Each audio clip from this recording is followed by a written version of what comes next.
പ്രിയ കൂട്ടുകാരെ, ഇന്നത്തെ നമ്മുടെ വായന ഇവിടെ ആരംഭിക്കുകയാണ്. നമുക്ക് വളരെ ശ്രദ്ധയോടുകൂടി ഇത് കേൾക്കാം. അതിരാവിലെ ഞാൻ ഉണർന്നു. എന്നിട്ട് ചുമലിൽ നിന്ന് യാക്കോബിനെ മാറ്റിക്കിടത്തി. ഉറങ്ങുമ്പോൾ അവന്റെ മുഖം ഒരു മാലാഖയുടേതുപോലെയായിരുന്നു.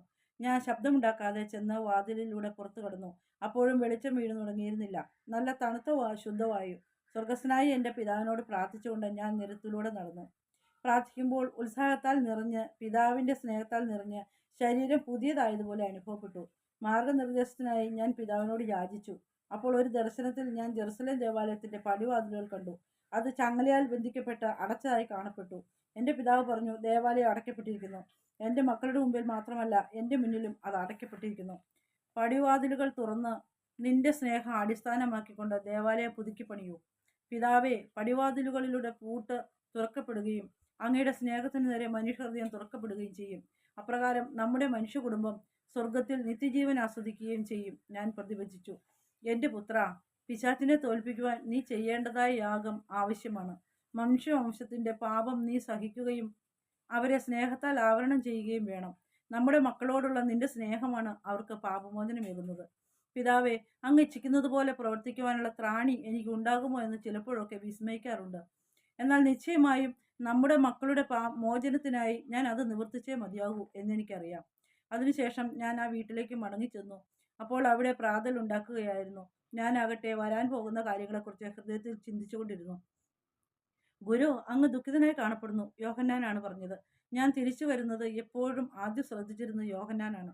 ഒന്നുമില്ല സ്നേഹിത, ഞാൻ മുൻപോട്ടുള്ള വഴിയെക്കുറിച്ച് ചിന്തിക്കുകയായിരുന്നു. ഞാൻ പ്രതിവചിച്ചു. ദൂരം കൂടുതലാണെന്ന് അങ്ങ് വിചാരിക്കുന്നുവെങ്കിൽ, ഇന്ന് എന്തെങ്കിലും ബുദ്ധിമുട്ട് അനുഭവപ്പെടുന്നുണ്ടെങ്കിൽ നമുക്ക് കുറച്ചധികം നേരം വിശ്രമിച്ചതിന് ശേഷം പോയാൽ മതി. എൻ്റെ കാര്യത്തിൽ അവൻ്റെ ഉത്കണ്ഠ പ്രകടമായിരുന്നു.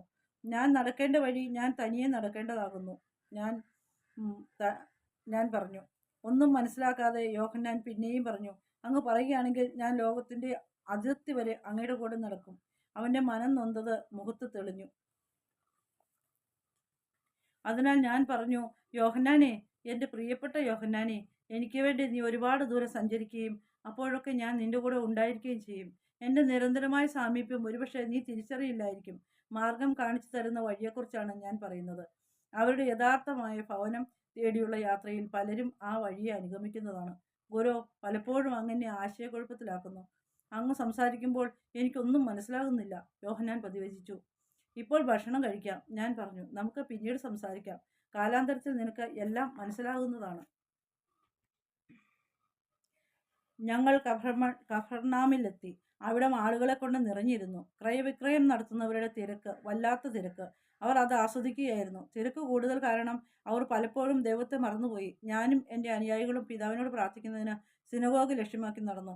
ഞങ്ങൾക്ക് ചുറ്റും ആളുകൾ വൃത്തികെട്ട രീതിയിൽ പല വിലപേശുകയും കരാറുകൾ ഒപ്പുവയ്ക്കുകയും ഭക്ഷിക്കുകയും പാനം ചെയ്യുകയും ഒക്കെ ചെയ്യുന്നുണ്ടായിരുന്നു. കഫർനാം പ്രവൃത്തികളുടെ കേന്ദ്രം, വഴികൾ ഒന്നു ചേരുന്നിടം, ഒരുപാട് ആളുകളെ ആകർഷിക്കുന്ന പട്ടണം. സിനഗോഗിൽ ആരും തന്നെ ഉണ്ടായിരുന്നില്ല. വയസ്സായ കുറച്ച് ആളുകൾ മാത്രം പ്രാർത്ഥിക്കുകയും വേദപാരായണം നടത്തുകയും ചെയ്യുന്നുണ്ട്. ഞങ്ങൾ കയറി ചെന്നപ്പോൾ ചിലരൊക്കെ ഞങ്ങളെ തിരിഞ്ഞു നോക്കിയതിനു ശേഷം വീണ്ടും തങ്ങളുടെ പ്രവൃത്തികളിൽ മുഴുകി. ഞാൻ നിലത്തിരുന്നു, പിതാവിനെ ധ്യാനിച്ചുകൊണ്ട് കണ്ണുകൾ അടച്ചു. സിനഗോഗിന് വെളിയിൽ ശബ്ദകോലാഹലം, ഉള്ളിൽ നിറഞ്ഞ ശാന്തത. ശിഷ്യന്മാർ പ്രാർത്ഥിക്കുമ്പോൾ അവരുടെ ഓരോ വാക്കിലും സ്നേഹവും വിശ്വാസവും ഞാൻ അനുഭവിച്ചറിഞ്ഞു. കുറച്ചു നേരം അവിടെ ഇരുന്നതിന് ശേഷം അന്തി ഇറങ്ങുവാൻ ഒരിടം അന്വേഷിച്ച് ഞങ്ങൾ പുറപ്പെട്ടു.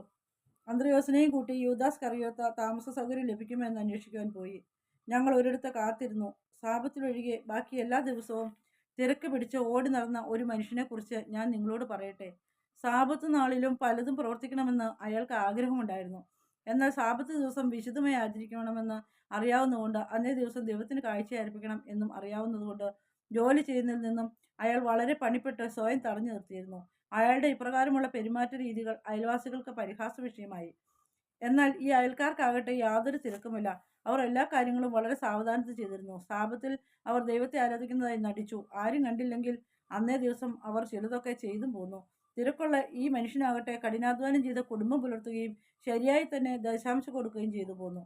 മറ്റുള്ളവർ കുടുംബത്തിന്റെ ആവശ്യങ്ങൾ കഴിഞ്ഞതിന് ശേഷം പലപ്പോഴും ദശാംശം കൊടുത്തിരുന്നില്ല.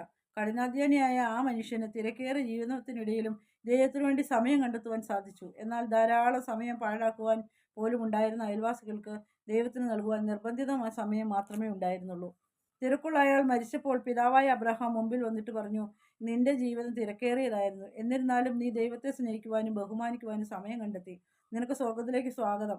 അയൽവാസികൾ മരിച്ചപ്പോൾ അബ്രഹാം പറഞ്ഞു, നിങ്ങളുടെ ജീവിതം പാപമംഗലമായിരുന്നു. ദൈവം തന്ന വിലയേറിയ സമയങ്ങൾ നിങ്ങൾ നഷ്ടപ്പെടുത്തി. ദൈവത്തോടും സഹജീവികളോടും അല്പം പോലും ബഹുമാനം പ്രകടിപ്പിക്കാതെ അത്യാഗ്രഹത്തിൻ്റെയും സ്വാർത്ഥത്തിൻ്റെയും ജീവിതമാണ് നിങ്ങൾ നയിച്ചത്. നിങ്ങൾ സ്വർഗത്തിലേക്ക് സ്വാഗതം ചെയ്യപ്പെടുമെന്ന് എങ്ങനെ പ്രതീക്ഷിക്കാനാണ്?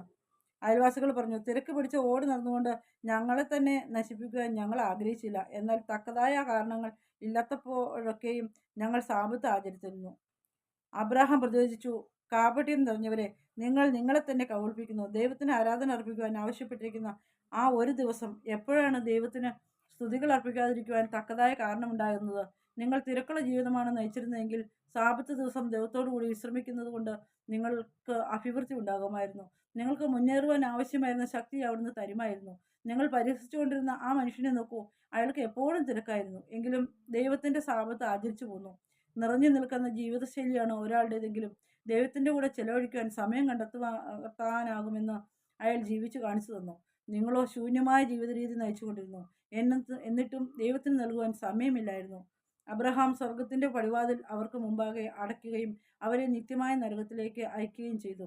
നിങ്ങൾക്ക് ഞാൻ എന്താണ് പറയുന്നതെന്ന് വ്യക്തമാകുന്നുണ്ടോ? യാക്കോബ് മറുപടി പറഞ്ഞു, ഉവ്വ് കർത്താവേ, നിങ്ങൾ എത്രയേറെ കഠിനമായി അധ്വാനിക്കുന്നുണ്ടെങ്കിലും ദൈവത്തിനു വേണ്ടി എപ്പോഴും സമയം കണ്ടെത്തണം. അതെ യാക്കോബ്, ഒരർത്ഥം അതാണ്.